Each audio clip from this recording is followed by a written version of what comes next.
ਸਤਿ ਸ਼੍ਰੀ ਅਕਾਲ। ਤੁਸੀਂ ਜੁੜੇ ਹੋਏ ਹੋ ਪੰਜਾਬੀ ਰੇਡੀਓ USA ਦੇ ਨਾਲ ਤੇ ਮੈਂ ਹਾਂ ਪ੍ਰਵੀਨ ਸ਼ਰਮਾ ਲੈ ਕੇ ਹਾਜ਼ਰ ਹਾਂ ਪ੍ਰੋਗਰਾਮ ਖਬਰ ਤੇ ਨਜ਼ਰ ਪ੍ਰੋਗਰਾਮ ਦੇ ਵਿੱਚ ਖਬਰਾਂ ਤੇ ਚਰਚਾ ਕਰਨ ਦੇ ਲਈ, ਖਬਰਾਂ ਤੇ ਤਫਸੀਲ ਦੇਣ ਦੇ ਲਈ, ਟਿੱਪਣੀਆਂ ਕਰਨ ਦੇ ਲਈ ਮੇਰੇ ਨਾਲ ਜੁੜ ਚੁੱਕੇ ਨੇ ਪੰਜਾਬ ਤੋਂ ਪੱਤਰਕਾਰ ਦੀਪਕ ਸ਼ਰਮਾ ਚਨਾਰਥਲ ਜੀ।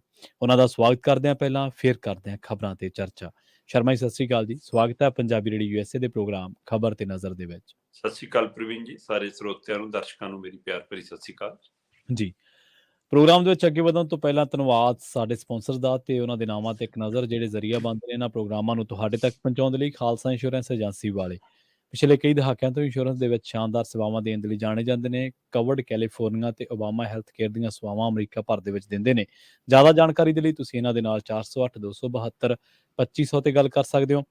ਟਰਕੀਅਨ ਇਮੀਗ੍ਰੇਸ਼ਨ ਲਾ ਫਰਮ ਵਾਲੇ, ਜੇ ਟਰਕੀ ਨਾ ਇਮੀਗ੍ਰੇਸ਼ਨ ਬਾਬਤ ਤੁਹਾਡਾ ਕੋਈ ਸਵਾਲ ਹੈ, ਕੋਈ ਸਲਾਹ ਕਰਨੀ ਹੈ ਤਾਂ ਟੌਰਨੀ ਟਰਕੀ ਇਹਨਾਂ ਦੇ ਨਾਲ ਤੁਸੀਂ 415 909 0503 ਤੇ ਗੱਲ ਕਰ ਸਕਦੇ ਹੋ। Gurdeep Singh Birdi Clovis, Satnam Singh Shergill Selma, Jagtar Singh Anandpuri Fremont, Surjit Singh Chahal Yuba City, Gurdeep Singh Gill ਤੇ ਪਰਿਵਾਰ Yuba City, Mandeep Singh Sarabjit Kaur San Jose, Manjeet Singh San Jose, ਅਬੇ Sacramento, Miri Piri Seva society Fresno ਤੇ ਜੱਸੀ ਗਿੱਲ ਬੇਕਰਸਫੀਲਡ ਤੋਂ। ਇਹਨਾਂ ਸਾਰੇ ਹੀ ਸਪਾਂਸਰਸ ਦਾ ਬਹੁਤ-ਬਹੁਤ ਧੰਨਵਾਦ। ਤੇ ਜੇਕਰ ਤੁਸੀਂ ਵੀ ਕਿਸੇ ਪ੍ਰੋਗਰਾਮ ਨੂੰ ਸਪਾਂਸਰ ਕਰਨਾ ਚਾਹੁੰਦੇ ਹੋ ਤਾਂ ਸਟੂਡੀਓ ਦਾ ਨੰਬਰ ਹੈ 408 272 5200। ਸ਼ਰਮਾ ਜੀ, ਖਬਰਾਂ ਦੇ ਵੱਲ ਆਈਏ ਤੇ ਸ਼ੁਰੂਆਤ ਕਰੀਏ ਉਹਨਾਂ ਸਿਆਸਤਦਾਨਾਂ, ਉਹਨਾਂ ਵਿਧਾਇਕਾਂ ਤੋਂ ਜਿਨ੍ਹਾਂ ਨੂੰ ਮੰਤਰੀ ਬਣਨ ਦੀ ਬੜੀ ਕਾਹਲੀ ਹੈ। ਗੁਜਰਾਤ ਦੀ ਮਿੱਟੀ ਬੜੀ ਛਾਣੀ, ਧੂੜ ਬੜੀ ਛਾਣੀ, ਢਾਣੀਆਂ ਦੇ ਵਿੱਚ ਪਹੁੰਚ ਕੀਤੀ, ਮਿਹਨਤ ਕੀਤੀ। ਚਲੋ, ਹਰ ਇੱਕ ਬੰਦੇ ਦੇ ਸਿਆਸੀ ਖੁਆਬ ਹੁੰਦੇ ਹੀ ਹੈ।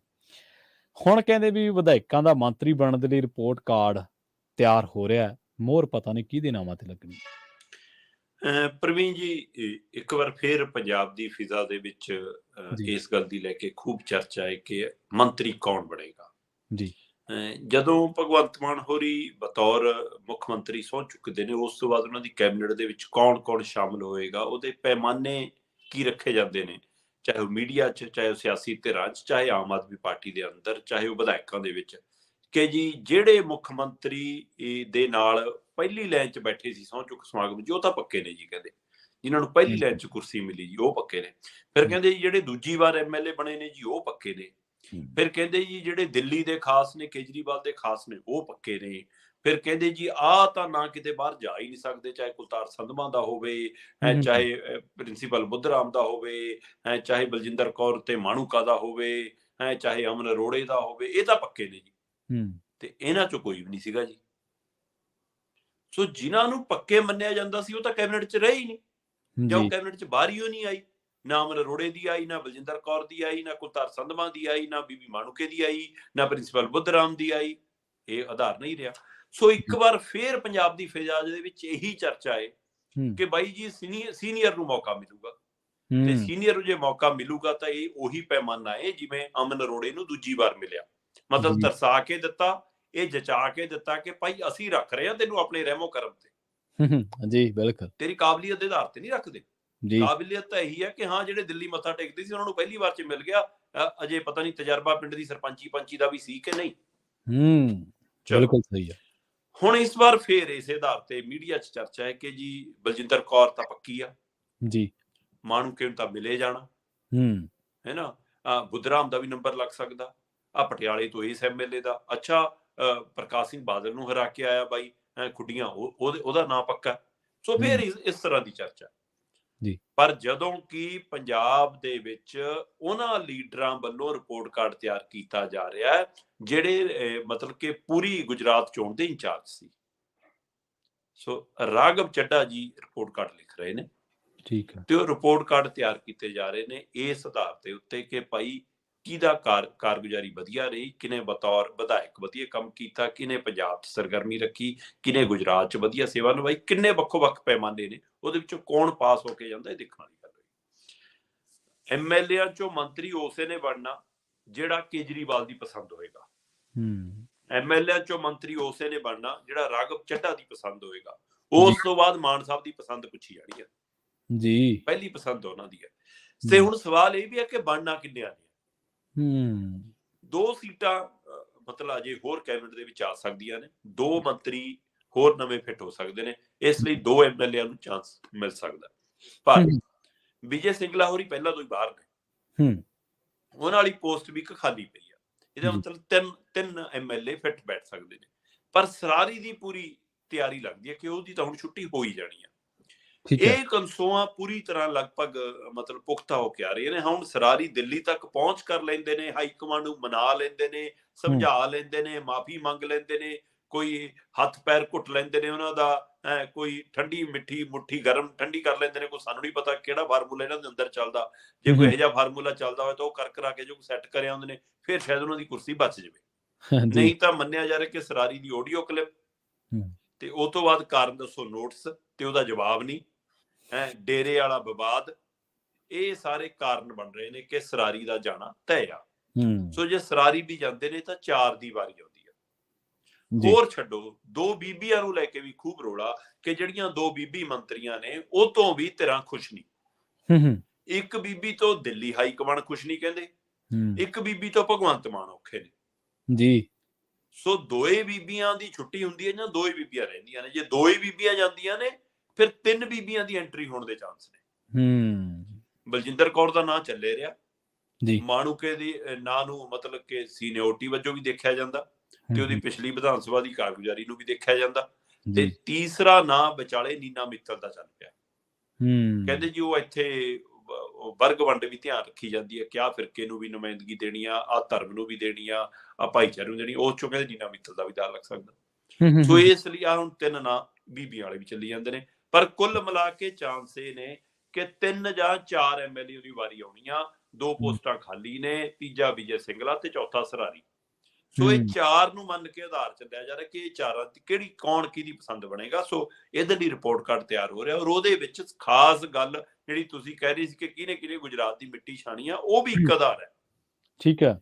ਜਿਹੜੇ 5 ਐਮਐਲਏ ਜਿੱਤੇ ਨੇ ਉਹਨਾਂ ਚੋਂ ਜੇ ਪੰਜਾਬ ਦਾ ਕੋਈ ਐਮਐਲਏ ਉਹਨਾਂ ਦਾ ਇੰਚਾਰਜ ਹੋਊਗਾ ਤਾਂ ਉਹਦੇ ਨੰਬਰ ਵੱਧ ਮਿਲਣੇ ਉਹਨੂੰ ਕਿ ਤੂੰ ਹਲਕਾ ਇੰਚਾਰਜ ਸੀ ਵੀ ਤੇਰੇ ਹਾਜ਼ਰੀ ਦੇ ਵਿੱਚ ਐਮਐਲਏ ਬਣਿਆ ਤੇ ਤੇਰੇ ਨੰਬਰ ਬਣਦੇ ਨੇ, ਉਹਦੀ ਵਿਚਾਰਿਆ ਜਾਊਗਾ। ਪਰ ਇਸੇ ਦਾਅਵੇ ਦੇ ਵਿੱਚ ਉਹ ਵੀ ਆ ਕੇ ਖੜੇ ਹੋ ਗਏ ਪ੍ਰਵੀਨ ਜੀ, ਜਿੱਥੋਂ ਆਮ ਆਦਮੀ ਪਾਰਟੀ ਦੂਏ ਨੰਬਰ ਤੇ ਆਈ ਆ। ਠੀਕ ਹੈ। 30 ਤੋਂ 35 ਸੀਟਾਂ ਦੇ ਕਰੀਬ ਗੁਜਰਾਤ ਦੇ ਵਿੱਚ ਆਮ ਆਦਮੀ ਪਾਰਟੀ ਦੂਏ ਨੰਬਰ ਤੇ ਰਹੀ ਆ। ਸੋ ਦੂਏ ਨੰਬਰ ਤੇ ਜਿਹੜੇ ਉਮੀਦਵਾਰ ਆਏ ਆਮ ਆਦਮੀ ਪਾਰਟੀ ਦੇ, ਉੱਥੇ ਵੀ ਜਿਹੜੇ ਪੰਜਾਬ ਦੇ ਇੰਚਾਰਜ ਨੇ ਹੁਣ ਉਹ ਰੌਲਾ ਪਾ ਰਹੇ ਨੇ ਕਿ ਦੇਖੋ ਜੀ ਅਸੀਂ ਵੀ ਤਾਂ ਜਿੱਥੇ 52% ਵੋਟਾਂ ਲੈ ਗਈ ਜੀ ਗੁਜਰਾਤ ਦੇ ਵਿੱਚ ਬੀਜੇਪੀ, ਉੱਥੇ ਅਸੀਂ ਤਾਂ ਵੀ ਦੂਏ ਨੰਬਰ ਤੇ ਆ ਰਹੇ ਹਾਂ, ਇਹ ਤਾਂ ਸਾਡੀ ਪ੍ਰਾਪਤੀ ਹੈ ਜੀ। ਸੋ ਉਹ ਵੀ ਦਮ ਭਰ ਰਹੇ ਨੇ। ਪਰ ਜਿੱਥੇ ਇਹ ਚਰਚਾ ਹੈ ਕਿ ਉਹਨਾਂ ਚੋਂ ਵੀ ਕੁਝ ਦਾ ਨੰਬਰ ਆ ਸਕਦਾ, ਕੁਝ ਨਵੇਂ ਪੁਰਾਣੇ, ਉੱਥੇ ਬਲਜਿੰਦਰ ਕੌਰ ਦਾ ਕੀ ਹੁਣ ਇਹ ਤੈਅ ਹੋ ਗਿਆ ਮੰਤਰੀ ਬਣਨਾ ਜਾਂ ਉਹਨਾਂ ਨੂੰ ਫੱਟੀ ਪੋਚ ਦਿੱਤੀ ਗਈ ਆ ਕਿ ਕੈਬਨਿਟ ਰੈਂਕ ਦੇ ਕੇ ਉਹਨਾਂ ਨੂੰ ਲਾਂਭੇ ਕਰ ਦਿੱਤਾ ਗਿਆ। ਇਹ ਵੀ ਚਰਚਾ ਨਾਲ ਹੀ ਛਿੜ ਗਈ। ਕੱਲ ਪੰਜਾਬ ਕੈਬਨਿਟ ਦੀ ਬੈਠਕ ਦੇ ਵਿੱਚ ਜਿਵੇਂ ਭਰਤੀਆਂ ਦੀ ਗੱਲ ਕੀਤੀ ਕਿ ਲਓ ਜੀ ਹੁਣ ਪੁਲਿਸ ਦੀ ਭਰਤੀ ਹਰ ਸਾਲ, ਬੇਸ਼ੱਕ ਹੋਣੀ ਅਗਲੇ ਸਤੰਬਰ ਤੋਂ ਆ, ਪਰ ਦਿਖਾਇਆ ਦਿੱਤਾ ਕਿ ਅਸੀਂ ਜਿਵੇਂ ਹੁਣੇ ਸ਼ੁਰੂ ਕਰ ਦੇਣੀ ਹੈ ਕਾਰਵਾਈ। ਸੋ ਇਸ ਲਈ ਉਹ ਜਿਵੇਂ ਰਾਹ ਖੋਲਿਆ, ਉਸੇ ਤਰ੍ਹਾਂ ਬਲਜਿੰਦਰ ਕੌਰ ਹੋਰੀ ਜਿਹੜੇ ਪਾਰਟੀ ਦੇ ਵਿਪ ਨੇ ਪੰਜਾਬ ਦੀ ਵਿਧਾਨ ਸਭਾ ਦੇ ਅੰਦਰ, ਉਹਨਾਂ ਨੂੰ ਕੈਬਨਿਟ ਰੈਂਕ ਦੇਣ ਦਾ ਮਤਾ ਪਾਸ ਹੋ ਗਿਆ ਕੱਲ ਦੀ ਕੈਬਨਿਟ ਦੇ ਵਿੱਚ। ਸੋ ਹੁਣ ਉਹਨਾਂ ਨੂੰ ਉਹ ਗੱਡੀ, ਉਹ ਸਹੂਲਤ, ਉਹ ਸਾਧਨ, ਉਹ ਭਰਪਾਈ, ਉਹ ਖਜ਼ਾਨਾ, ਉਹ ਸਾਰਾ ਕੁਝ ਮੰਤਰੀ ਵਾਲਾ ਮਿਲਣਾ ਤੇ ਇੱਕ ਤਰ੍ਹਾਂ ਨਾਲ ਮੰਤਰੀ ਬਣ ਗਈ ਬੀਬੀ ਬਲਜਿੰਦਰ ਕੌਰ। ਪਰ ਇਹ ਕੈਬਨਿਟ ਰੈਂਕ ਹੁੰਦਾ। ਸੋ ਇਸ ਲਈ ਉਹ ਰੈਂਕ ਲੈ ਕੇ ਅਧਿਕਾਰ ਮਤਲਬ ਨਹੀਂ ਕਿ ਮੰਤਰੀ ਵਾਲੇ ਮਿਲਣੇ, ਕੋਈ ਵਿਭਾਗ ਮੰਤਰੀ ਵਾਲਾ ਨਹੀਂ ਮਿਲਣਾ, ਬਸ ਇੱਕ ਰੁਤਬਾ ਮਿਲਣਾ।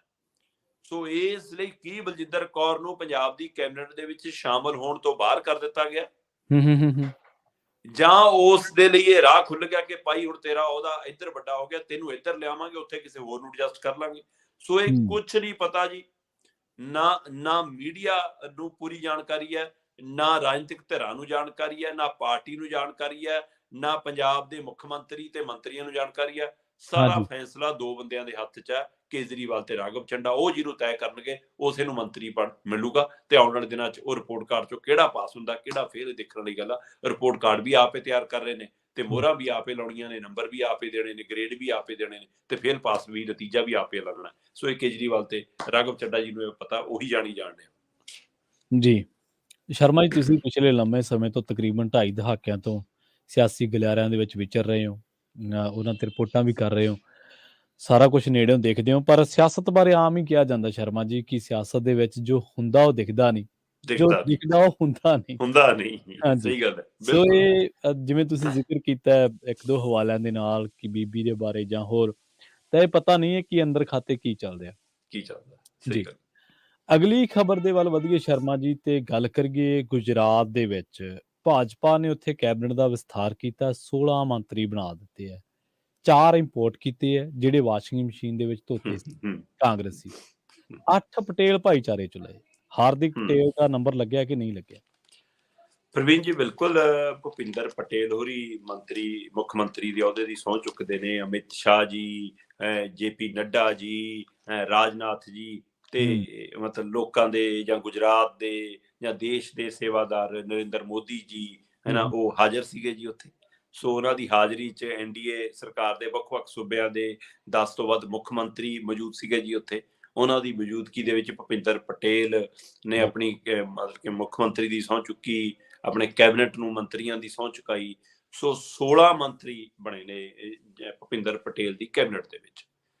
ਸੋ ਇਸ 16 ਦੇ ਵਿੱਚ ਜਿਵੇਂ ਤੁਸੀਂ ਕਿਹਾ ਕਿ ਭਾਜਪਾ ਕੋਲ ਅਜਿਹੀ ਵਾਸ਼ਿੰਗ ਮਸ਼ੀਨ ਆ ਕਿ ਉਹ ਕਿਸੇ ਪਾਰਟੀ ਦਾ ਕੋਈ ਭ੍ਰਸ਼ਟ ਹੋਵੇ, ਕੋਈ ਦਾਗੀ ਹੋਵੇ, ਕੋਈ ਚੋਰ ਚੱਕਾ ਹੋਵੇ, ਕੋਈ ਲਟੇਰਾ ਹੋਵੇ, ਉਹ ਮਸ਼ੀਨ 'ਚ ਪਾ ਕੇ ਉਹ ਦੇਸ਼ ਭਗਤ ਦਾ ਉਹਨੂੰ ਸਰਟੀਫਿਕੇਟ ਮਿਲ ਜਾਂਦਾ, ਦੁੱਧ ਧੋਤਾ ਹੋ ਜਾਂਦਾ।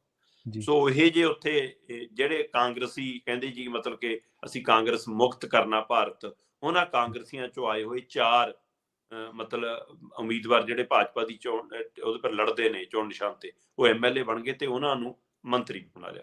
ਸੋ ਇਹ 4 ਤਾਂ ਉਹ ਨੇ ਜਿਹੜੇ ਮੰਤਰੀ ਬਣ ਗਏ, MLA ਖਾਸੇ। ਮਤਲਬ ਭਾਰਤ ਦੀ ਸੰਸਦ ਦੇ ਵਿੱਚ ਇਸ ਮੌਕੇ ਭਾਜਪਾ ਦੇ ਜਾਂ ਹੋਰ ਪਾਰਟੀਆਂ ਦੇ ਖੇਮੇ ਦੇ ਵਿੱਚ ਕਾਂਗਰਸ ਚੋਂ ਆਏ ਹੋਈ 50% ਸੰਸਦ ਮੈਂਬਰ ਨੇ। ਠੀਕ ਹੈ, ਪਰ ਉਹ ਅੱਛਾ ਕਾਂਗਰਸ ਦੇ ਨਹੀਂ ਜੀ, ਕਾਂਗਰਸ ਚੋਂ ਆਏ ਹੋਏ ਨੇ। ਸੋ ਇਸ ਲਈ ਹੁਣ ਇਹ ਕਾਂਗਰਸ ਦਾ ਇਹੀ ਸੋਚੀ ਜਾਂਦੇ ਕਿ ਠੀਕ ਹੈ ਸਾਡੇ ਤਾਂ ਕਿੱਥੇ ਕਿੱਥੇ ਬੈਠੇ ਨੇ, ਚਾਹੇ ਆਪਣੇ ਘਰ ਉੱਜੜ ਗਿਆ, ਸੋ ਦੂਜਿਆਂ ਦੇ ਆਲਣੇ ਅੱਜ ਗੁੱਟਰਕੂ ਤਾਂ ਜਾਰੀ ਹੈ ਨਾ। ਸੋ ਉਸੇ ਤਰ੍ਹਾਂ ਗੁਜਰਾਤ ਦੇ ਵਿੱਚ ਜਿਹੜਾ ਨਵਾਂ ਮੰਤਰੀ ਮੰਡਲ ਬਣਿਆ ਭੁਪਿੰਦਰ ਪਟੇਲ ਦਾ, ਉਹਦੇ ਵਿੱਚ 16 ਚੋਂ 4 ਮੰਤਰੀ ਕਾਂਗਰਸ ਦੇ ਖੇਮੇ ਚੋਂ ਆਏ ਹੋਏ ਨੇ। ਸੋ ਇਹ ਦਲ ਬਦਲੂਆਂ ਨੂੰ ਪੂਰਾ ਮਾਨਤਾਨ ਮਿਲ ਰਿਹਾ। ਇਸ ਲਈ ਪੰਜਾਬ ਵਾਲਿਆਂ ਨੂੰ ਵੀ ਖਾਸੀ ਉਮੀਦ ਹੈ ਕਿ ਕਾਂਗਰਸੀਆਂ ਨੂੰ ਕਿ ਲੈ ਵੀ ਅਸੀਂ ਵੀ ਸਹੀ ਦਾਤ ਹੀ ਗਏ ਆ, ਜੇਕਰ ਕੱਲ ਨੂੰ ਇੱਥੇ ਕੋਈ ਚੱਲਿਆ ਤਾਂ ਸ਼ਾਇਦ ਸਾਡੀ ਵੀ ਵਾਰੀ ਆ ਜਾਊਗੀ। ਜੀ ਪਰ ਪਹਿਲਾਂ ਉਹ ਬਾਅਦ ਦੀ ਗੱਲ ਹੈ ਕਿ ਪੰਜਾਬ ਚੁਣਦਾ ਹੈ ਕਿ ਨਹੀਂ, ਭਾਜਪਾ ਨੂੰ ਹੀ ਦੇਖਣ ਵਾਲੀ ਗੱਲ ਹੈ। ਹਾਂ, ਜਿਹੜੀ ਤੁਸੀਂ ਗੱਲ ਕੀਤੀ ਹਾਰਦਿਕ ਪਟੇਲ ਦੀ, ਦੇਖੋ ਪਾਟੀਦਾਰ ਭਾਈਚਾਰਾ ਉੱਥੇ ਵੱਡੀ ਗਿਣਤੀ 'ਚ ਹੈ। ਪਟੇਲ ਭਾਈਚਾਰੇ ਦੀ ਉੱਥੇ ਬਹੁਤ ਵੱਡਾ ਸਥਾਨ ਹੈ, ਵੋਟਾਂ ਦੇ ਵਿੱਚ ਵੀ, ਉਸ ਸੂਬੇ ਦੇ ਵਿਕਾਸ ਦੇ ਵਿੱਚ ਵੀ, ਅੰਦੋਲਨਾਂ ਦੇ ਵਿੱਚ ਵੀ, ਔਰ ਵੱਖ-ਵੱਖ ਭੂਮਿਕਾ ਦੇ ਵਿੱਚ। ਪਿਛਲੇ ਦਿਨੀ ਪਾਟੀਦਾਰ ਅੰਦੋਲਨ ਨੂੰ ਚਲਾਉਣ ਵਾਲੇ ਜਿਹੜੀਆਂ 2 ਵੱਡੇ ਨਾਮ ਸੀਗੇ, ਹਾਰਦਿਕ ਪਟੇਲ ਦਾ ਤੇ ਅਲਪੇਸ਼ ਠਾਕੁਰ ਦਾ, ਹੈ ਨਾ, ਉਹ 2 ਨਾਮ ਬਾਹਰ ਨੇ ਜੀ। ਠੀਕ ਹੈ। 16 ਦੇ ਵਿੱਚ 8 ਮੰਤਰੀ ਨੇ ਪਟੇਲ ਭਾਈਚਾਰੇ ਦੇ। ਜੀ ਜੀ। ਪਰ 8 ਦੇ ਵਿੱਚ ਵੀ ਮਤਲਬ ਕਿ ਹਾਰਦਿਕ ਪਟੇਲ ਦਾ ਨਾਂ ਨਹੀਂ ਹੈਗਾ। ਸੋ ਇਸ ਲਈ ਇਸ ਹਿਸਾਬ ਲਾ ਲਓ ਕਿ ਕਿੰਨਾ ਹਾਵੀ ਹੈ ਪਟੇਲ ਭਾਈਚਾਰਾ। ਮੁੱਖ ਮੰਤਰੀ ਖੁਦ ਉਸੇ ਭਾਈਚਾਰੇ ਚੋਂ ਆਉਂਦੇ ਨੇ, ਭੁਪਿੰਦਰ ਪਟੇਲ ਹੋਰੀ। ਸੋ ਇਸ ਲਈ ਉਹਦੇ ਬਾਵਜੂਦ ਵੀ ਮਤਲਬ ਕਿ ਉਹ ਹਾਰਦਿਕ ਪਟੇਲ ਅਜੇ ਉਸ ਥਾਂ ਤੇ ਨਹੀਂ ਪਹੁੰਚ ਚੁੱਕੇ। ਸੋ ਹੋ ਸਕਦਾ ਹੈ ਉਹ ਅੰਦਰੋਂ MLA ਬਣ ਕੇ ਖੁਸ਼ ਵੀ ਹੋਣਗੇ, ਅੰਦਰੋਂ ਇਹ ਝਟਕਾ ਵੀ ਹੋਊਗਾ ਕਿ ਇਹਦਾ ਮਤਲਬ ਮੈਂ ਤਾਂ ਆਪਣੇ ਆਪ ਨੂੰ ਪਟੇਲਾਂ ਦਾ ਲੀਡਰ ਸਮਝਣ ਲੱਗ ਗਿਆ ਸੀ, ਮੈਂ ਤਾਂ ਆਪਣੇ ਆਪ ਨੂੰ ਪਟੇਲ ਭਾਈਚਾਰੇ ਦਾ ਮੁਖੀ ਸਮਝਣ ਲੱਗ ਗਿਆ ਸੀ। ਸੋ ਮੈਨੂੰ ਅਗਲੇ ਨੇ ਇਹ ਦੱਸਤਾ ਕਿ ਭਾਈ ਤੂੰ ਹਲੇ ਬਹੁਤ ਪਿੱਛੇ ਖੜਾ ਹੈ, ਲੰਬੀ ਕਤਾਰ ਹੈ ਤੇਰੇ ਮੂਹਰੇ। ਸੋ ਇਸ ਲਈ ਇਹ ਉੱਥੇ ਵੀ ਮਤਲਬ ਉਸੇ ਤਰ੍ਹਾਂ ਦਾ ਉਹ ਏਕਾਧਿਕਾਰ ਚੱਲਦਾ ਕਿ ਫੈਸਲਾ ਨਰਿੰਦਰ ਮੋਦੀ ਤੇ ਅਮਿਤ ਸ਼ਾਹ ਦੀ ਜੋੜੀ ਉਹ ਲੈਂਦੀ ਹੈ ਕਿ ਕਿਹਨੂੰ ਬਣਾਉਣਾ ਕਿਹਨੂੰ ਨਹੀਂ। ਸੋ ਜਿਹਨੂੰ ਚਾਹੋ ਹਟਾ ਲਓ, ਜਿਹਨੂੰ ਚਾਹੋ ਬਣਾ ਲਓ। ਉੱਥੇ ਵੀ ਉਹੀ ਖੇਡ ਹੈ ਜਿਹੜਾ ਆਪਾਂ ਕੇਜਰੀਵਾਲ ਦੇ ਹਵਾਲੇ ਨਾਲ ਗੱਲ ਕਰ ਰਹੇ ਹਾਂ। ਜੀ ਭਾਜੀ। ਜੀ ਜੀ ਬਿਲਕੁਲ। ਪਿਛਲੀ ਵਾਰੀ ਸ਼ਰਮਾ ਜੀ ਮਾਫ ਕਰਨਾ, ਪਿਛਲੀ ਵਾਰੀ ਇਹ ਹਾਰਦਿਕ ਪਟੇਲ MLA ਬਣ ਗਿਆ ਸੀ ਜਾਂ ਰਹਿ ਗਿਆ ਸੀ? ਨਹੀਂ, ਹਾਰਦਿਕ ਪਟੇਲ MLA ਜੀ ਜੀ, ਐਨਕੇ MLA ਬਣ ਗਿਆ ਹੈ ਜੀ। ਇਸ ਵਾਰ MLA ਬਣਿਆ, ਇਸ ਵਾਰ MLA ਬਣਿਆ। ਜਗਦੀਸ਼ ਭਵਾਨੀ ਸ਼ਾਇਦ ਦੂਜੀ ਵਾਰ ਜਿੱਤ ਗਏ ਆ। ਹਾਂ ਜੀ। ਹਾਰਦਿਕ ਪਟੇਲ ਤਾਂ ਸਿਆਸੀ ਗਲਿਆਰਿਆਂ 'ਚ ਤਾਂ ਇੱਕ ਵਾਰੀ ਮੁੰਡੇ ਨੇ ਹਨੇਰੀ ਲਿਆਤੀ ਸੀ, ਉਹ ਗੱਲ ਵੱਖਰੀ ਹੈ ਵੀ ਹੁਣ BJP ਦਾ ਵਿਧਾਇਕ ਬਣ ਕੇ ਰਹਿ ਗਿਆ। ਨਹੀਂ, ਉਹਦਾ ਉਮਰ ਦਾ ਮਸਲਾ ਸੀਗਾ ਨਾ, ਉਮਰ 25 ਸਾਲ ਨਹੀਂ ਸੀਗੀ, ਇਸ ਲਈ ਚੋਣ ਨਹੀਂ ਲੜ ਸਕਿਆ ਸੀ ਪਿਛਲੀ ਵਾਰ। ਜੀ ਜੀ ਇਹ ਕਾਰਨ ਸੀਗਾ ਜੀ। ਸ਼ਰਮਾ ਜੀ ਪੰਜਾਬ ਵੱਲ ਨੂੰ ਪਰਤ ਗਏ ਤੇ ਗੱਲ ਕਰੀਏ ਇੱਥੋਂ ਦੀਆਂ ਸਿਹਤ ਸੇਵਾਵਾਂ ਦੀ। ਉਹ ਖਬਰ ਆਪਾਂ ਵੀ ਇਸੇ ਮੰਚ ਤੋਂ ਸਾਂਝੀ ਕੀਤੀ ਸੀ ਸਾਰਿਆਂ ਦੇ ਨਾਲ ਕਿ ਜਦੋਂ ਫਰਸ਼ ਤੇ ਡਿਲੀਵਰੀ ਹੋਈ ਸੀ ਪੰਜਾਬ ਦੇ ਵਿੱਚ, ਤੇ ਹੁਣ ਇੱਕ ਬੀਬੀ ਨੇ ਮੋਬਾਈਲ ਤੇ ਡਿਲੀਵਰੀ ਕਰਾਉਣ ਦੀ ਕੋਸ਼ਿਸ਼ ਕੀਤੀ, ਡਾਕਟਰ ਬੀਬੀ ਨੇ। ਦਰਦਨਾਕ ਗੱਲ ਇਹ ਹੈ, ਪਹਿਲੂ ਇਹ ਹੈ ਕਿ ਜੱਚਾ ਬੱਚਾ ਦੀ ਮੌਤ ਹੋ ਗਈ ਹੈ। ਬਿਲਕੁਲ ਪ੍ਰਵੀਨ ਜੀ, ਅਜੇ ਉਹ ਜਹਿਨ ਚੋਂ ਲੋਕਾਂ ਦੇ ਉਹ ਘਟਨਾ ਗਈ ਨਹੀਂ ਹੈ। ਪਠਾਨਕੋਟ ਖੇਤਰ ਦੀ ਮੇਰੇ ਖਿਆਲ ਸਤੰਬਰ ਦੇ ਆਖਰੀ ਹਫ਼ਤੇ ਦੀ ਉਹ ਘਟਨਾ ਸੀਗੀ, ਜਿਸ ਸਮੇਂ ਮਤਲਬ ਕਿ ਉਹਨੂੰ ਪਹਿਲਾਂ ਮੋੜਿਆ ਜਾਂਦਾ ਹੈ, ਭੇਜ ਦਿੱਤਾ ਜਾਂਦਾ ਹੈ ਤੇ ਕਿਹਾ ਜਾਂਦਾ ਕਿਸੇ ਹੋਰ ਹਸਪਤਾਲ ਚੱਲ ਜਾਓ, ਹਾਂਜੀ, ਤੇ ਇਨਕਾਰ ਕਰ ਦਿੱਤਾ ਜਾਂਦਾ। ਬਾਅਦ ਚੋਂ ਫਰਜ਼ ਤੇ ਡਿਲੀਵਰੀ ਹੋ ਜਾਂਦੀ ਹੈ, ਕੋਈ ਸਟਾਫ ਨਹੀਂ, ਕੋਈ ਡਾਕਟਰ ਨਹੀਂ। ਬਾਅਦ ਚੋਂ ਵੀ ਉਹਨੂੰ ਫੜ ਕੇ ਏਦਾਂ ਹੀ ਅੰਦਰ ਬਾੜ ਚ ਲਿਜਾਇਆ ਜਾਂਦਾ, ਤੋੜ ਕੇ ਹੀ, ਮਤਲਬ ਉਹਦੇ ਲਈ ਸਟ੍ਰਕਚਰ ਤੱਕ ਨਹੀਂ। ਸੋ ਉਹ ਬਹੁਤ ਉਸ ਮਾਮਲੇ ਦਾ ਮੁੱਦਾ ਬਣਿਆ ਸੀ ਤੇ ਬਾਅਦ ਚੋਂ ਉਹਦੀ ਜਾਂਚ ਵੀ ਹੋਈ। ਸੋ ਉਸੇ ਤਰ੍ਹਾਂ ਅਜੇ ਉਸ ਨੂੰ 2-2.5 ਮਹੀਨੇ ਹੀ ਬੀਤੇ ਨੇ ਕਿ ਇੱਕ ਨਵਾਂ ਮਾਮਲਾ ਸਾਹਮਣੇ ਆ ਗਿਆ ਮਾਨਸਾ ਖੇਤਰ ਦੇ ਵਿੱਚ।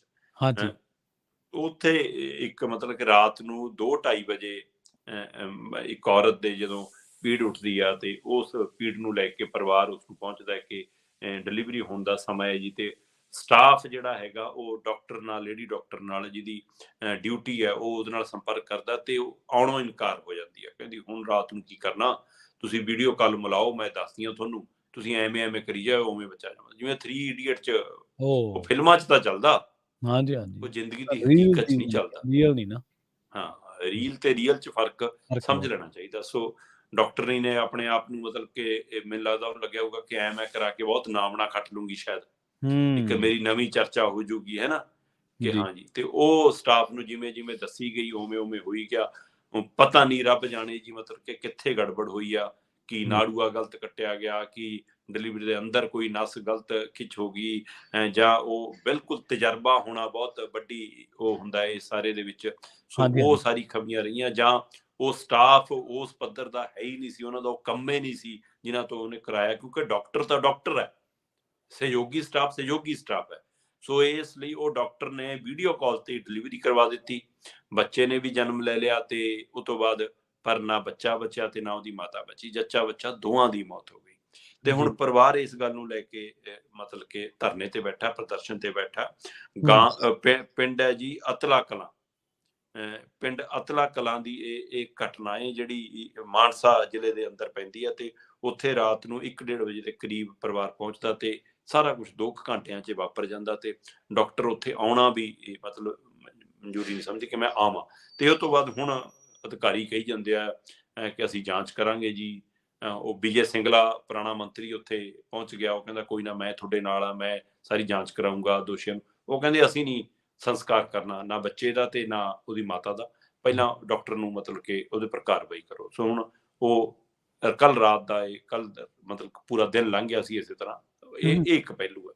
ਇੱਕ ਜੀ, ਪਾਸੇ ਮਤਲਬ ਤੁਸੀਂ ਕਹਿ ਲਓ ਕਿ ਫਰਜ਼ ਤੇ ਡਿਲੀਵਰੀਆਂ ਹੁੰਦੀਆਂ, ਦੂਜੇ ਪਾਸੇ ਮੋਬਾਈਲ ਤੇ ਡਿਲੀਵਰੀਆਂ ਹੋਣ ਲੱਗ ਗਈਆਂ। ਇਹ ਹੂੰ, ਤਰੱਕੀ ਦਾ ਰਾਹ ਜਾਂ ਨਲਾਇਕੀ ਭਰਿਆ ਰਾਹ, ਇਹ ਇਸ ਜੀ, ਤੋਂ ਹੁੰਦਾ ਜਾ ਰਿਹਾ। ਇਸੇ ਤਰ੍ਹਾਂ ਦੀ ਇੱਕ ਘਟਨਾ ਫਾਜ਼ਿਲਕਾ ਦੇ ਵਿੱਚ ਵੀ ਵਾਪਰੀ। ਫਾਜ਼ਿਲਕਾ ਹਸਪਤਾਲ 'ਚ ਕਈ ਤੋਂ ਵੀ ਹੋਰ ਪੀੜ ਹੈ ਕਿ ਇੱਕ ਪਰਿਵਾਰ ਦੇ 2 ਜੀ, ਵੱਖ-ਵੱਖ ਪਰਿਵਾਰਾਂ ਦੇ 2 ਜੀ ਸੜਕ ਹਾਦਸਿਆਂ 'ਚ ਮਾਰੇ ਗਏ। ਵੱਖ-ਵੱਖ ਘਟਨਾਵਾਂ, ਇੱਕ ਰੇਲ ਤੇ ਉੱਤੇ ਕੱਟ ਗਿਆ ਤੇ ਇੱਕ ਕਿਤੇ ਹੋਰ ਦਾ ਹਾਦਸਾ ਸੀਗਾ। ਤੇ ਦੋਵਾਂ ਦੀਆਂ ਡੈਡ ਬੋਡੀਆਂ ਪੋਸਟਮਾਰਟਮ ਤੋਂ ਬਾਅਦ ਹਸਪਤਾਲ ਸੀਗੀਆਂ। ਇੱਕ ਹੂੰ, ਪਰਿਵਾਰ ਪਹੁੰਚਿਆ ਤੇ ਉਹਨਾਂ ਨੂੰ ਦੇ ਦਿੱਤੀ ਗਿਆ, ਲਓ ਜੀ ਤੁਹਾਡੀ ਡੈਡ ਬੋਡੀ ਆ। ਉਹ ਆਪਣੀ ਲਿਜਾ ਕੇ, ਕਿਉਂਕਿ ਹਾਲਤ ਇੰਨੀ ਮਾੜੀ ਸੀ ਇਸ ਲਈ ਉਹਨਾਂ ਨੂੰ ਸਿੱਧਾ ਉੱਥੋਂ ਹਸਪਤਾਲ ਤੋਂ ਸਿੱਧਾ ਸ਼ਮਸ਼ਾਨ ਘਾਟ ਗਏ ਤੇ ਉਹਨੇ ਸੰਸਕਾਰ ਕਰ ਦਿੱਤਾ। ਜੀ, ਤੇ ਉਹ ਜਦੋਂ ਸੰਸਕਾਰ ਕਰਤਾ ਤੇ ਦੂਸਰੇ ਪਰਿਵਾਰ ਦੇ ਮੈਂਬਰ ਪਹੁੰਚੇ ਹਸਪਤਾਲ ਫਾਜ਼ਿਲਕਾ ਤੇ ਕਿ ਹਾਂਜੀ ਅਸੀਂ ਆਪਣੀ ਡੈਡ ਬੋਡੀ ਲੈਣੀ ਆ। ਜਦੋਂ ਉਹਨੇ ਹੂੰ, ਦੇਖਿਆ ਕਿ ਉਹ ਬੋਡੀ ਉਹਨਾਂ ਦੀ ਹੈ ਹੀ ਨਹੀਂ ਸੀ, ਉਹਨਾਂ ਦੇ ਪਰਿਵਾਰ ਦੇ ਜੀ ਦੀ ਹੈ ਹੀ ਨਹੀਂ ਸੀ, ਤੇ ਉਹਨਾਂ ਨੇ ਤੁਰੰਤ ਦੂਜੇ ਪਰਿਵਾਰ ਨੂੰ ਹਸਪਤਾਲ ਨੂੰ ਫੋਨ ਕੀਤਾ। ਉਹ ਕਹਿੰਦੇ ਅਸੀਂ ਸੰਸਕਾਰ ਕਰ ਚੁੱਕੇ ਆ। ਜੀ, ਤੇ ਹੁਣ ਦੋਏ ਪਰਿਵਾਰ ਮਤਲਬ ਇੱਕ ਨਵੇਂ ਪੀੜ ਦੇ ਵਿੱਚੋਂ ਲੰਘ ਰਹੇ ਨੇ, ਨਵੇਂ ਦਰਦ ਚੋਂ ਲੰਘ ਰਹੇ ਨੇ। ਇੱਕ ਹੂੰ, ਹੁਣ ਹੋ ਹੀ ਨਹੀਂ ਸਕਦਾ ਨਾ ਕੁਛ, ਉਹਦਾ ਹੱਲ ਹੀ ਨਹੀਂ ਕੋਈ ਹੁਣ। ਹੂੰ, ਸੋ ਹੁਣ ਉਹ ਦੂਆਂ ਨੂੰ ਇਹ ਕਹਿ ਰਹੇ ਨੇ ਕੋਈ ਨਾ ਤੁਸੀਂ ਇਹਨੂੰ ਉਹ ਮੰਨ ਕੇ ਹੁਣ ਦਾਹ ਸੰਸਕਾਰ ਕਰ ਦਿਓ। ਉਹ ਜੀ, ਕਹਿੰਦੇ ਅਣਜਾਣੇ 'ਚ ਤਾਂ ਜੋ ਹੋ ਗਿਆ ਉਹ ਤਾਂ ਠੀਕ ਹੈ, ਹੂੰ, ਹੂੰ, ਹੂੰ, ਪਰ ਹੁਣ ਸਾਹਮਣੇ ਦੇਖਣ ਤੋਂ ਬਾਅਦ ਕਿਵੇਂ ਮੰਨ ਲਈਏ ਕਿ ਅਸੀਂ ਇਹਨੂੰ ਉਹ ਮੰਨ ਕੇ। ਸੋ ਇਸ ਲਈ ਉੱਥੇ ਹੁਣ ਦੋਏ ਪਰਿਵਾਰਾਂ ਦੇ ਵੱਲੋਂ ਪ੍ਰਸ਼ਾਸਨ ਦੇ ਖਿਲਾਫ, ਹਸਪਤਾਲ ਦੇ ਖਿਲਾਫ ਇੱਕ ਰੋਸ ਮੁਜ਼ਾਹਰਾ ਕੀਤਾ ਜਾ ਰਿਹਾ। ਫਾਜ਼ਿਲਕਾ ਦਾ ਸਰਕਾਰੀ ਹਸਪਤਾਲ ਹੈ ਜਿਹਦੀ ਇਹ ਕਰਤੂਤ ਹੈ। ਸੋ ਇਸੇ ਤਰ੍ਹਾਂ ਮਾਨਸਾ ਦਾ ਉਹ ਸਰਕਾਰੀ ਹਸਪਤਾਲ ਦੀ ਜਿਹਦੀ ਇਹ ਕਰਤੂਤ ਹੈ। ਸੋ ਇਸ ਹਵਾਲੇ ਨਾਲ ਤੁਸੀਂ ਇਹ ਦੇਖੋ ਕਿ ਆਹ ਸਥਿਤੀ ਹੈ ਸਿਹਤ ਸੇਵਾਵਾਂ ਦੀ ਸਾਡੀ। ਇਹ ਸਥਿਤੀ ਹੈ ਸਾਡੀ ਗੰਭੀਰਤਾ, ਸਾਡੇ ਸਟਾਫ ਦੀ, ਸਾਡੇ ਡਾਕਟਰਾਂ ਦੀ। ਸੋ ਸਾਰੇ ਏਦਾਂ ਨਹੀਂ ਹੁੰਦੇ, ਹਾਂਜੀ, ਹਾਂਜੀ, ਬਿਲਕੁਲ, ਪਰ ਹੁਣ ਇਸੇ ਹਸਪਤਾਲ ਦੇ ਵਿੱਚ ਕਿੰਨੇ ਡਾਕਟਰ, ਕਿੰਨੀਆਂ ਨਰਸਾਂ, ਚਾਹੇ ਉਹ ਮਾਨਸਾ ਦਾ ਹੈ ਚਾਹੇ ਉਹ ਫਾਜ਼ਿਲਕਾ ਦਾ, ਕਿੰਨੇ ਆਪਣੀ ਡਿਊਟੀ ਬਖੂਬੀ ਕਰਦੇ ਹੋਣੇ। ਪਰ ਹੂੰ, ਅੱਜ ਜੀ, ਉਹਨਾਂ ਕੰਨੀ ਵੀ ਆਇਆ ਹੋਇਆ ਮਤਲਬ ਜਿਹੜਾ ਕੋਈ ਮਰੀਜ਼ ਹੈ ਜਾਂ ਕਿਸੇ ਮਰੀਜ਼ ਨਾਲ ਕੋਈ ਸਾਥੀ, ਉਹ ਆਈ ਦੇਖਦਾ ਹੋਣਾ ਕਿ ਯਾਰ ਇਹ ਉਹੀ ਹਸਪਤਾਲ ਹੈ ਜਿੱਥੇ ਆਏ ਹੋ ਗਿਆ ਸੀ ਕੱਲ। ਸੋ ਹੂੰ, ਸਾਰਿਆਂ ਨੂੰ ਉਸੇ ਕਰੈਕਟਰ 'ਚ ਉਤਾਰ ਦਿੱਤਾ ਜਾਂਦਾ। ਇਸ ਲਈ ਇੱਕ ਲਿਬੜੀ ਮੈਸ ਕਹਿੰਦੇ ਫਿਰ ਸਾਰਿਆਂ ਨੂੰ ਲਪੇਟਦੀ ਹੈ। ਸੋ ਹੂੰ, ਉਹ ਨਤੀਜਾ ਕਿ ਵਿਚਾਰੇ ਚੰਗਾ ਕੰਮ ਕਰਨ ਵਾਲੇ ਵੀ ਅੱਜ ਸਵਾਲੀਆ ਚਿੰਨ੍ਹ ਦੇ ਵਿੱਚ 'ਚੋਂ ਕੰਮ ਕਰ ਰਹੇ ਹੋਣਗੇ। ਸੋ ਇਸ ਲਈ ਸਾਰਿਆਂ ਲਈ ਸ਼ਰਮਸ਼ਾਰ ਵਾਲੀ ਸਥਿਤੀ ਬਣ ਜਾਂਦੀ ਹੈ। ਇਹ ਇਕੱਲੇ ਮਾਨਸਾ ਫਾਜ਼ਿਲਕਾ ਨਹੀਂ, ਪੂਰੇ ਦੇਸ਼ ਪੰਜਾਬ ਦੇ ਜਿੰਨੇ ਸਰਕਾਰੀ ਹਸਪਤਾਲ ਨੇ ਅੱਜ ਸਾਰਿਆਂ ਨੂੰ ਇਹੀ ਪੁੱਛਿਆ ਜਾਊਗਾ ਜੀ ਉਹ ਕੱਲ ਐ ਸੁਣਿਆ ਜੀ ਫਾਜ਼ਿਲਕਾ 'ਚ ਐਂ ਹੋ ਗਿਆ, ਕੱਲ ਜੀ ਸੁਣਿਆ ਜੀ ਮਾਨਸਾ 'ਚ ਐਂ ਹੋ ਗਿਆ। ਸੋ ਇਸ ਲਈ ਉੱਥੇ ਜਿਹੜੇ ਪਰਿਵਾਰ ਆਉਣਗੇ ਬੱਚੇ ਨੂੰ ਆਪਣੇ ਲੈ ਕੇ, ਆਪਣੀ ਔਰਤ ਨੂੰ ਲੈ ਕੇ, ਆਪਣੀ ਭੈਣ ਨੂੰ ਲੈ ਕੇ, ਉਹ ਵੀ ਹੈਗੇ ਨੇ, ਦੇਖਿਓ ਜੀ ਧਿਆਨ ਰੱਖਿਓ ਕਿਤੇ ਮਾਨਸਾ ਵਾਲੀ ਨਾ ਹੋਵੇ ਜੀ।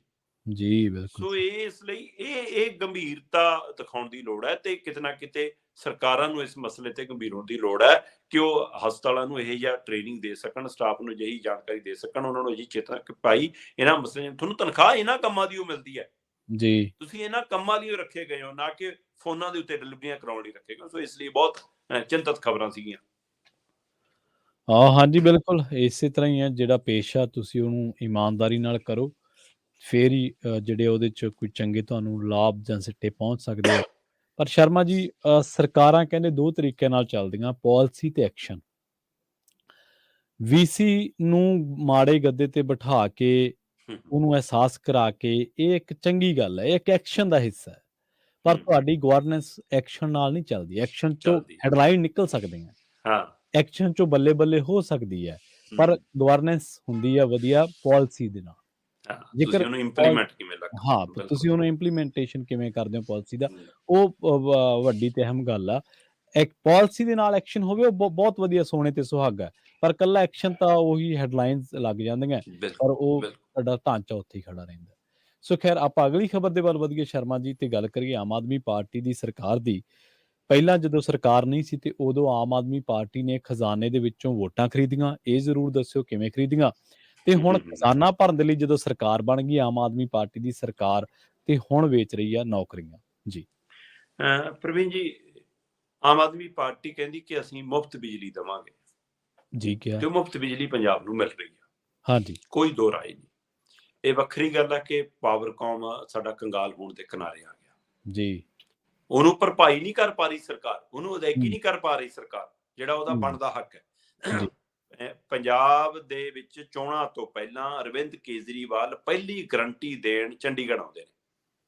ਚੰਡੀਗੜ੍ਹ ਦੇ ਪ੍ਰੈਸ ਕਲੱਬ ਦੇ ਵਿੱਚ ਉਹ ਰਾਘਵ ਚੱਡਾ ਤੇ ਭਗਵੰਤ ਮਾਨ ਦੀ ਹਾਜ਼ਰੀ ਚ ਐਲਾਨ ਕਰਦੇ ਨੇ ਕਿ ਜੀ ਆਹ 300 ਯੂਨਿਟਾਂ ਅਸੀਂ ਮੁਫਤ ਦੇਵਾਂਗੇ, ਇੱਕ ਬਿੱਲ ਪਿੱਛੇ 600 ਯੂਨਿਟ ਮੁਫਤ ਮਿਲੇਗੀ ਪੰਜਾਬ ਦੇ ਹਰ ਵਾਸੀ ਨੂੰ। ਠੀਕ ਹੈ। ਤੇ ਇਸ ਦੇ ਉੱਤੇ ਮਤਲਬ ਕਿ ਪੰਜਾਬ ਦੇ ਵਿੱਚ ਇਹ ਸਾਡੀ ਪਹਿਲੀ ਗਰੰਟੀ ਆ, ਤੇ ਉਹਨਾਂ ਨੂੰ ਲੱਗਿਆ ਸੀਗਾ ਕਿ ਸਾਡਾ ਦਾਜ ਚੱਲਣਾ, ਔਰ ਇਹ ਚੱਲਿਆ ਵੀ, ਇਹਨੇ ਕੰਮ ਵੀ ਕੀਤਾ। ਪਰ ਮੈਂ ਉਸ ਸਮੇਂ ਵੀ ਅਰਵਿੰਦ ਕੇਜਰੀਵਾਲ ਹੋਰਾਂ ਨੂੰ ਉਸੇ ਪ੍ਰੈਸ ਕਾਨਫਰੰਸ ਦੇ ਵਿੱਚ ਉਸੇ ਗਰੰਟੀ ਦੇ ਐਲਾਨ ਦੇ ਵਿੱਚ ਸਵਾਲ ਕੀਤਾ ਸੀਗਾ, ਜਿਹਦਾ ਸਪਸ਼ਟ ਜਵਾਬ ਨਹੀਂ ਦੇ ਸਕੇ, ਗੋਲ-ਮੋਲ ਜਵਾਬ ਦਿੱਤਾ। ਮੇਰਾ ਸਵਾਲ ਸੀਗਾ ਕਿ ਅਸੀਂ ਸੁਣਦੇ ਆਏ ਹਾਂ ਜੀ ਹੁਣ ਤੱਕ ਰਾਜਨੀਤਿਕ ਪਾਰਟੀਆਂ ਵੋਟਾਂ ਖਰੀਦਦੀਆਂ ਨੇ, ਮਤਲਬ ਪਾਰਟੀ ਵੋਟ ਖਰੀਦੀ ਹੈ ਤਾਂ ਪਾਰਟੀ ਫੰਡ ਚੋਂ ਵੋਟ ਖਰੀਦੂਗੀ। ਸਹੀ ਹੈ। ਤੁਸੀਂ, ਮੈਂ ਕਿਹਾ ਜੀ ਐਲਾਨ ਕਰ ਰਹੇ ਹੋ ਕਿ ਅਸੀਂ ਮੁਫਤ ਆ ਦੇਵਾਂਗੇ, ਮੁਫਤ ਬਿਜਲੀ ਦੇਵਾਂਗੇ, 600 ਯੂਨਿਟ ਦੇਵਾਂਗੇ, ਪੁਰਾਣੇ ਬਿੱਲ ਮਾਫ ਕਰ ਦੇਵਾਂਗੇ, ਜਿਨ੍ਹਾਂ ਦੇ ਕਨੈਕਸ਼ਨ ਕੱਟੇ ਨੇ ਉਹਨਾਂ ਦੇ ਕਨੈਕਸ਼ਨ ਬਹਾਲ ਕਰ ਦੇਵਾਂਗੇ। ਮੈਂ ਕਿਹਾ ਤੁਹਾਨੂੰ ਨਹੀਂ ਲੱਗਦਾ ਕਿ ਤੁਸੀਂ ਸਰਕਾਰੀ ਖਜ਼ਾਨੇ ਚੋਂ ਵੋਟਾਂ ਖਰੀਦ ਰਹੇ ਹੋ? ਕਿ ਪਹਿਲਾਂ ਵੋਟਾਂ ਪਾ ਦਿਓ ਫਿਰ ਤੁਹਾਨੂੰ ਖਜ਼ਾਨੇ ਚੋਂ ਆ ਸਹੂਲਤ ਦੇ ਦਾਂਗੇ। ਮੈਂ ਕਿਹਾ ਖਜ਼ਾਨੇ ਚੋਂ ਵੋਟਾਂ ਖਰੀਦਣ ਵਰਗਾ ਨਹੀਂਗਾ। ਸੋ ਉਸ ਮਸਲੇ ਤੋਂ ਚੁੱਪ ਕਰ ਗਿਆ। ਅੱਜ ਪਾਵਰਕਾਮ ਉਸੇ ਖਜ਼ਾਨੇ ਚੋਂ ਵੋਟਾਂ ਖਰੀਦਣ ਦਾ ਨਤੀਜਾ ਭੁਗਤ ਰਿਹਾ। ਤੇ ਅੱਜ ਇੱਕ ਹੋਰ ਪਹਿਲੂ ਪਾਵਰਕਾਮ ਨਾਲੇ ਜੁੜ ਕੇ ਸਾਹਮਣੇ ਆਇਆ ਕਿ ਹੁਣ ਉਸੇ ਖਜ਼ਾਨੇ ਨੂੰ ਭਰਨ ਦੇ ਲਈ ਨੌਕਰੀਆਂ ਵੇਚਣ ਤੇ ਆ ਗਈ। ਸਰਕਾਰਾਂ ਨੌਕਰੀਆਂ ਨਹੀਂ ਵੇਚਦੀ ਹੁੰਦੀ ਜੀ। ਪਾਵਰਕਾਮ ਦੇ ਵਿੱਚ 2004 ਤੋਂ ਲੈ ਕੇ 2010 ਤੱਕ ਜਿਹੜੇ ਮੁਲਾਜ਼ਮਾਂ ਦੀ ਮੌਤ ਹੋ ਗਈ ਨੌਕਰੀ ਦੇ ਦੌਰਾਨ ਜੀ, ਉਹਨਾਂ ਦੇ ਪਰਿਵਾਰਾਂ ਨੂੰ ਮਤਲਬ ਕਿ ਸਰਕਾਰ ਨੇ ਉਸ ਸਮੇਂ ਸਰਕਾਰ ਨੇ ਪਾਲਿਸੀ ਬਣਾਈ ਕਿ ਆਪਾਂ ਜੀ ਨੌਕਰੀ ਨਹੀਂ ਦੇਣੀ, ਆਪਾਂ ਉਸ ਪਰਿਵਾਰ ਦੇ ਜਿਹੜਾ ਉਹਦੇ ਪਰ ਨਿਰਭਰ ਨੇ, ਚਾਹੇ ਉਹਦੀ ਪਤਨੀ ਹੈ, ਚਾਹੇ ਉਹਦੇ ਮਾਤਾ ਪਿਤਾ ਹੈ ਜਾਂ ਉਹਦੇ ਬੱਚੇ ਨੇ, ਉਸ ਨੂੰ 3 ਲੱਖ ਰੁਪਈਆ ਨਗਦ, ਠੀਕ ਹੈ, ਜਿੰਨੀ ਉਸ ਬੰਦੇ ਦੀ ਨੌਕਰੀ ਬਚਦੀ ਆ ਉਨੀ ਤਨਖਾਹ ਆਪਾਂ ਉਹਨੂੰ ਦੇ ਦੇਣੀ ਆ ਜੀ। ਉਹ ਤੋਂ ਬਿਨਾਂ ਫਿਰ ਉਹ ਜਿਹੜੀ ਪਰਿਵਾਰਕ ਪੈਨਸ਼ਨ ਲੱਗਦੀ ਆ ਉਹ ਲੱਗ ਜਾਂਦੀ ਆ। ਠੀਕ ਹੈ। ਸੋ ਇਸ ਤਰ੍ਹਾਂ ਉਹਨਾਂ ਨੇ ਮਤਲਬ ਕਿ ਨਹੀਂ ਤਾਂ ਬਦਲੇ ਚ ਨੌਕਰੀ ਮਿਲ ਜਾਂਦੀ ਹੈ ਕਿ ਹਾਂ ਪਰਿਵਾਰ ਦੇ ਇੱਕ ਜੀ ਨੂੰ ਨੌਕਰੀ ਮਿਲ ਗਈ ਤਰਸ ਦੇ ਆਧਾਰ ਤੇ ਜੇਕਰ ਉਹਦੀ ਧਰਮ ਪਤਨੀ ਆ ਤਾਂ ਕੁਛ ਹੈ ਤਾਂ ਉਹਨੂੰ ਬਹੁਤ ਥੋੜਾ ਮਤਲਬ ਕਿ ਉਹਦੇ ਵਿੱਚੋਂ ਕੁਛ ਹਿੱਸਾ ਉਸਨੂੰ ਪੈਨਸ਼ਨ ਦੇ ਰੂਪ ਚ ਮਿਲਣ ਲੱਗ ਜਾਂਦਾ। ਪਰ 2004 ਤੋਂ ਲੈ ਕੇ 2010 ਤੱਕ ਮਤਲਬ ਇਹ ਤੈਅ ਕਰ ਲਿਆ ਕਿ ਇਸ ਦੌਰਾਨ ਕਰਮਚਾਰੀ ਜਿਨ੍ਹਾਂ ਦੀ ਮੌਤ ਹੋਈ ਆ ਉਹਨਾਂ ਦੇ ਵਾਰਸਾਂ ਨੂੰ ਨੌਕਰੀ ਨਾ ਦਿਓ, ਉਹਨਾਂ ਨੂੰ ਤੁਸੀਂ 3-3 ਲੱਖ ਰੁਪਇਆ ਦੇ ਦਿਓ ਤੇ ਉਨੀ ਜਿੰਨੀ ਉਹਦੀ ਨੌਕਰੀ ਰਹਿੰਦੀ ਸੀ ਉਨੀ ਉਹਦੀ ਤਨਖਾਹ ਦੇ ਦਿਓ ਤੇ ਬਾਕੀ ਬਾਅਦ ਚੋਂ ਪਰਿਵਾਰਕ ਪੈਨਸ਼ਨ ਲਾ ਦਿਓ। ਠੀਕ ਹੈ।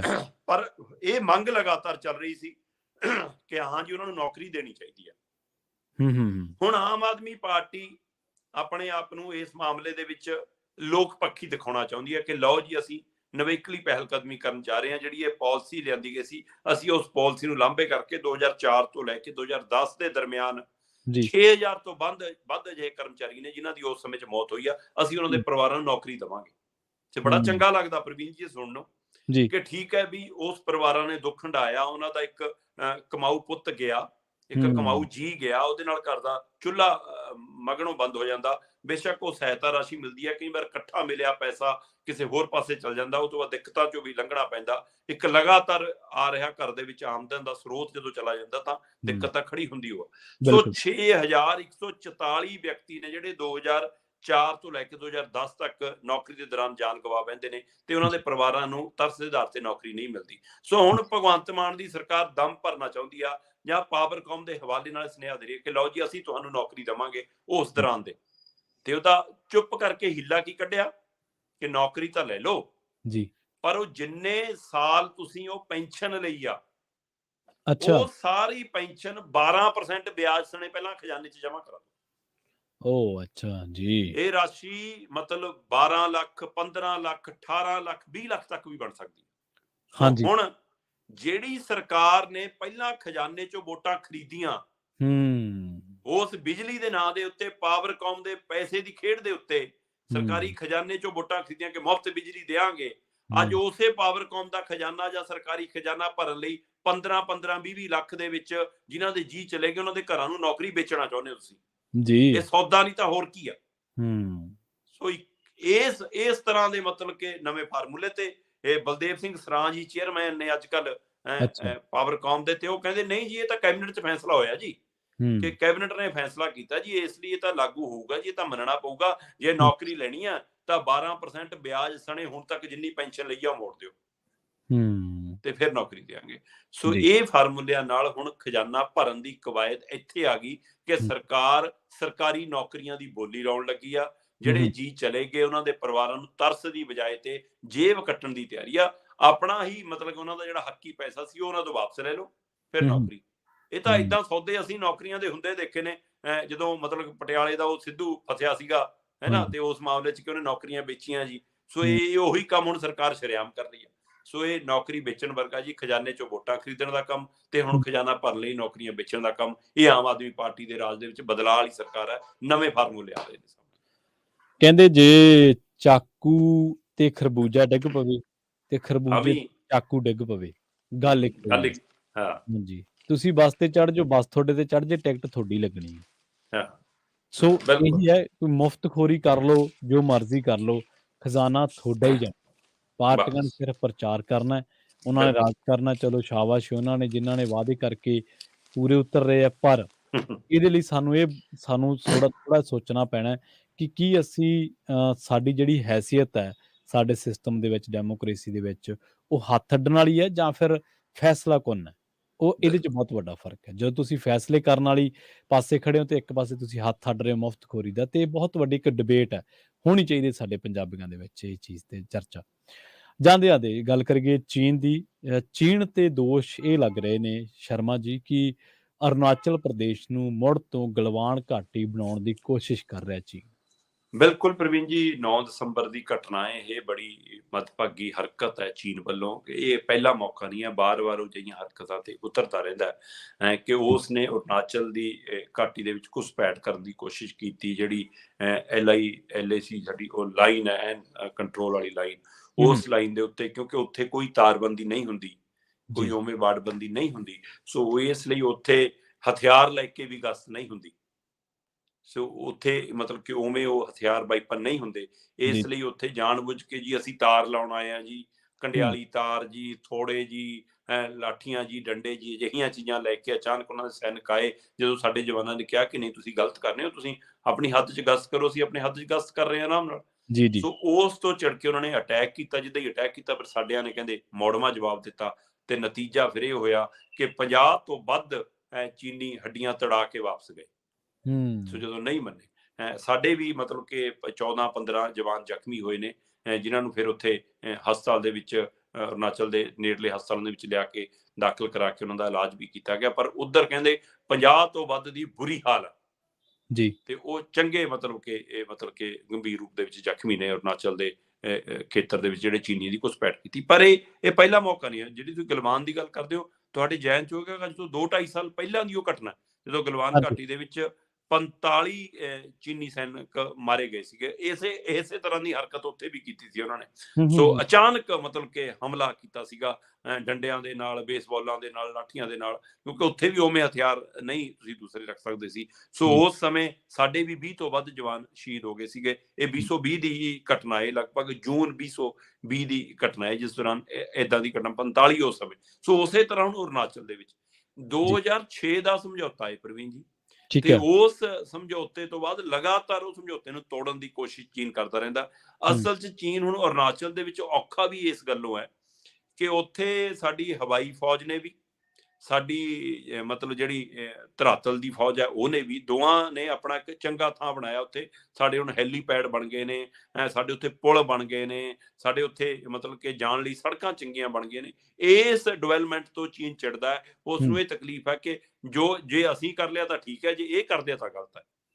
ਸੋ ਹੂੰ। ਇਸ ਲਈ ਪਿਛਲੇ ਕੁਝ ਸਾਲਾਂ ਤੋਂ ਜਿਹੜੀ ਉੱਥੇ ਅਰੁਣਾਚਲ ਦੇ ਵਿੱਚ ਫੌਜ ਦੀ ਇਹ ਤਾਕਤ ਵਧੀ ਹੈ, ਹੂੰ। ਉਸ ਤਾਕਤ ਤੋਂ ਚਿੜਾ ਹੈ ਚੀਨ ਨੂੰ। ਜਾਂ ਭਾਰਤ ਜਿਵੇਂ ਵਿਸ਼ਵ ਭਰ ਦੇ ਵਿੱਚ ਮਤਲਬ ਕਿ ਆਪਣੇ ਨਾਮਣੇ ਦੇ ਤੌਰ ਤੇ ਜਾਣਿਆ ਜਾਂਦਾ ਹੈ, ਉਸ ਤੇ ਤੋਂ ਚੀਨ ਚਿੜਦਾ, ਤੇ ਚੀਨ ਹਮੇਸ਼ਾ ਭਾਰਤ ਨੂੰ ਆਪਣੇ ਮੁਕਾਬਲੇ ਵਾਲੀ ਧਿਰ ਮੰਨਦਾ ਤੇ ਖਤਰਾ ਮਹਿਸੂਸ ਕਰਦਾ ਰਹਿੰਦਾ। ਉਸ ਹੂੰ। ਖਤਰੇ 'ਚੋਂ ਹਰਕਤਾਂ ਜਨਮਦੀਆਂ ਨੇ, ਜਿਹੜੀ ਅਰੁਣਾਚਲ ਦੇ ਵਿੱਚ ਕੀਤੀ ਗਈ ਹੈ। ਸੋ ਦੁਬਾਰਾ ਗੁਲਵਾਨ ਦੁਹਰਾਉਣ ਦੀ ਕੋਸ਼ਿਸ਼ ਸੀ, ਪਰ ਸਾਡੇ ਜਵਾਨਾਂ ਨੇ ਮੂੰਹ ਤੋੜਵਾਂ ਜਵਾਬ ਦਿੱਤਾ।